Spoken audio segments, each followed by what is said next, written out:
Subjective well-being is the scientific term for our happiness and life satisfaction. It's about thinking that your life is going well, not badly. And how it works is interesting. Subjective well-being is the well-being we experience and are consciously aware of. Happiness is the affective component of subjective well-being, and life satisfaction is the cognitive component, the evaluations we make about how well our lives are going. The objective forms of well-being are the quality of life indicators, such as material resources, social attributes, and our political rights and freedoms. According to sociology, our experience of the world depends on the networks in which we are residing, and understanding how these networks form and operate, and how they are required to spread information, can help us to understand our social systems and expectations. In other words, our emotions and our well-being. Also, with balance comes happiness. Given this information, every young woman who has enjoyed a healthy family upbringing, who is well educated and has had a supportive social environment, should be able to look forward to a life of happiness and satisfaction. But what if that all unexpectedly gets taken away by someone she trusts and loves? Imagine for a minute a young Australian woman living in beautiful Queensland steps out the door of her happy family, is well educated and embarks on her new freedom, her right to explore and grow within her young womanhood, in search for a partner with whom to become romantically involved through dating. Her plan is typical of her culture: to take her time, spend time with someone, to see if they are romantically compatible. However, given her life well-being so far, there are two important concepts that this young woman may not have been exposed to, nor considered. They are intimate partner abuse and coercive control. Controlling behaviours are initially invisible. Visible behaviours are literally warm and big-hearted at the beginning, but that gradually become severe forms of violence that begin to appear as their relationship deepens and the perpetrator has failed to control her. Intimate partner violence describes physical, sexual, and emotional abuse and controlling behaviours, a consequence known as coercive control. A cycle of psychological tactics of intimidation, degradation, isolation, and exploitation that one romantic partner uses as a way to maintain control over the other partner. Dating violence is well recognised as being a serious public health problem, which can lead to negative health consequences such as physical injury, post-traumatic stress disorder, depression, anxiety, and suicidal ideation. And while the forms of dating violence are often categorised into physical, psychological, and sexual violence, much recent research has recognised how a perpetrator's coercive control in victims of dating violence is at the centre of intimate partner violence. Addressing coercive control is also a serious public problem, as current policy, legal and criminal justice response to partner abuse, as according to researcher Evan Stark, is based around the violent incident model, which does not explain much of what is actually being reported by victims seeking police assistance. Some of the tactics used in coercive control are criminal offences, such as stalking, but most have no legal standing, as they are rarely identified with abuse and are almost never targeted by police or the courts. These tactics used forms of constraint are isolation and monitoring and regulation of a woman's everyday daily living activities, particularly those associated with roles of mothers, homemakers, and sexual partners. Monitoring and constraints are gradual processes used to work their way into women's access to money, food, and transport, how they dress, clean, cook, or perform sexually. These are areas that are still often viewed as male prerogatives and reflect individual biases, such as the belief that a woman should not work or that she should exchange sex for access to her own credit card. As violence may not be presented in these relationships, or it may remain below police awareness. It is not always easy to distinguish coercive control from voluntary compliance with traditional gender roles. That is why, up until recently, coercive control was invisible in plain sight. According to Stark, coercive control has been the gap between what the law defines as the crime of domestic violence and the actual tactics abusers use to bring their partners under control. So this then severely limits the efficacy of even the most dedicated and well-trained police. Researchers explained that the full scope of coercive control as a form of abuse only becomes noticeable to women when these behaviours are interwoven into a pattern over time, and when obeying an abuser's demands is largely based on fear of what will happen to her if she disobeys. Coercive control is a gradual process which can be explained using an organisational example of what happens when cause and effect are separated in time or location. Sanj explains how employees impassively watch the gradual growth of their opposition, and by the time they realise its detrimental impact to their own organisation, it's too late to review from their own practices. Much like an analogy used by systems students known as the boiled frog syndrome, where a frog placed in a pot of cold water will not detect the gradual change in temperature and remain in the pot, nor react as the water is slowly heated and boil. The Queensland Government, in alliance with the Australian Government, has recognised there is a sinister and serious problem with domestic violence in all Australian communities, and that Australian women are undeniably the majority of Australians subjected to domestic violence. According to the World Health Organization, intimate partner violence is one of the most common forms of violence against women. It has become an overwhelming global burden as it occurs in all settings and is among all socio-economic, religious and cultural groups, a global problem that is borne by women.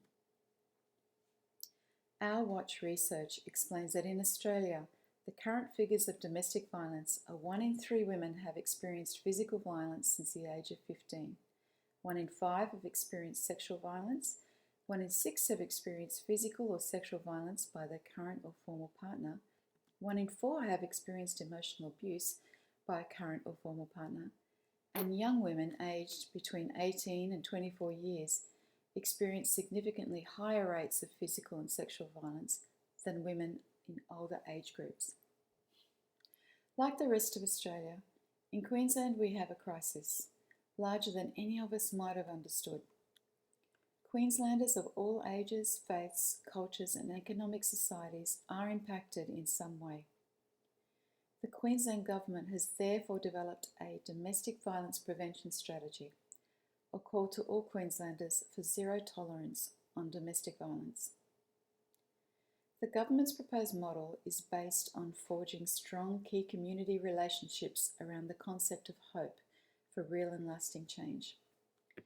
To access this call, this proposal is based on creating an initiative that works from the concept of hope and is designed to inform the current and future young women in our community with a local community domestic violence preventative program.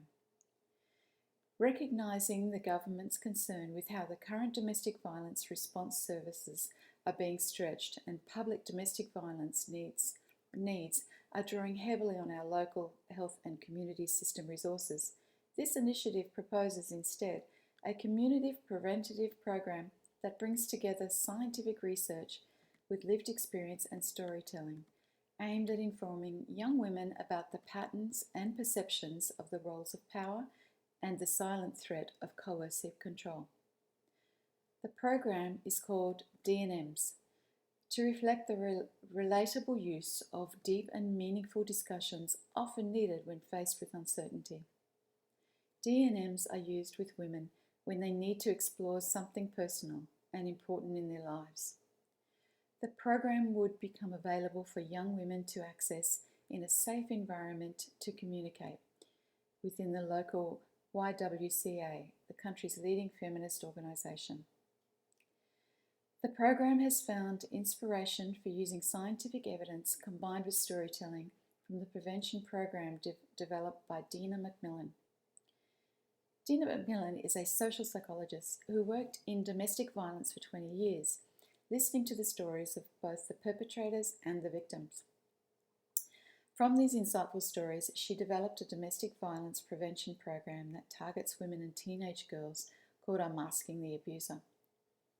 She has a strong prevention message to actively inform women and young girls to detect perpetrators early, before becoming involved.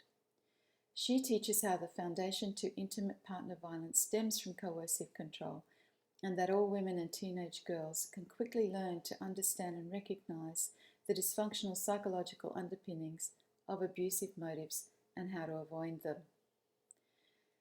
Community programs have been proven to be central for sustainable community developments. In a TED Talk by Cormac Russell, From What's Wrong to What's Strong, Russell speaks about sustainable community development and asks us to imagine a world where if everybody who was defined as the problem secured the power to redefine the problem, we would have more inclusive and fruitful society. Providing the opportunity for women with a lived experience to present knowledge, such as Dina Macmillan's, along with their own experience, enables such an opportunity. The experiences of these women and their narratives, made up of many stories, provides an opportunity for young women to learn directly through conversation. A great inspirational community initiative that aligns well with the concept of D&M for addressing a complicated social problem through storytelling is that of Miller and Solon, who recognized the need to address growing concerns with food system failure, and in a time of rapid environmental change, wanted to find a way to make the food system more resilient.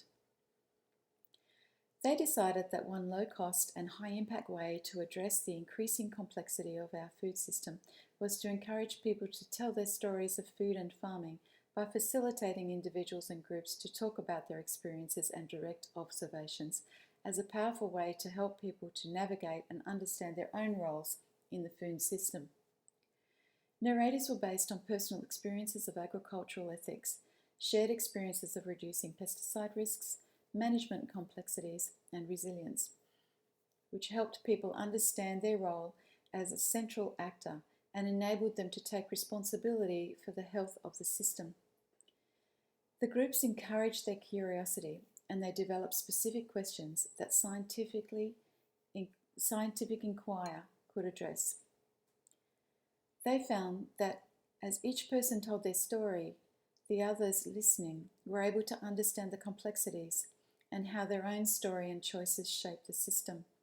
Through storytelling, they were better able to make conscious choices that supported resilience and collectively through civil engagement towards system change. Miller and Solon have shown how the stories explained by people who have experience bring wisdom. How storytelling is a link to thinking clearly. How loosely structured elements of stories, such as the setting, character, problems, change, and transformations within the stories, can provide abstract histories of other stories and rich context for our own learning. Storytelling is particularly helpful when people are trying to understand complexity and challenges, where people can learn about problems and ways they may be able to put this information into practical use. It highlights our need for community and support, and by bringing people together to share their experiences and concerns, reminds people that their story is not an isolated case, and how engagement with others can enhance resilience.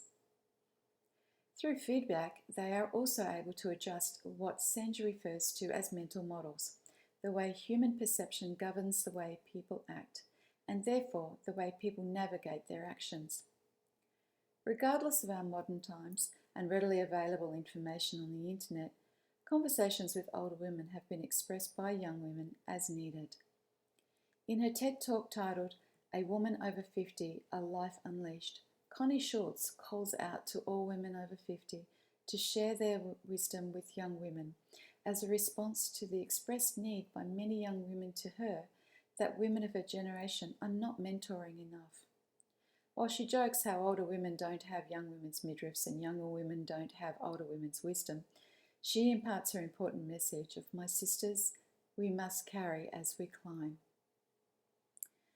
Past experience is the teacher who has seen exactly the same problems and has information that can explain why repeating the same problems can lead to failure. Personal mastery requires the establishment of clear goals, and in group dialogue, such as that of the D&M program, complex issues can be explored from many points of view. Scientific research provides a platform that validates the importance of understanding how the silent threat of coercive control is a very real situation that requires urgent acknowledgement and knowledge, akin to the challenges explored and resolved by Miller and Solon that came with the complexities of climate change.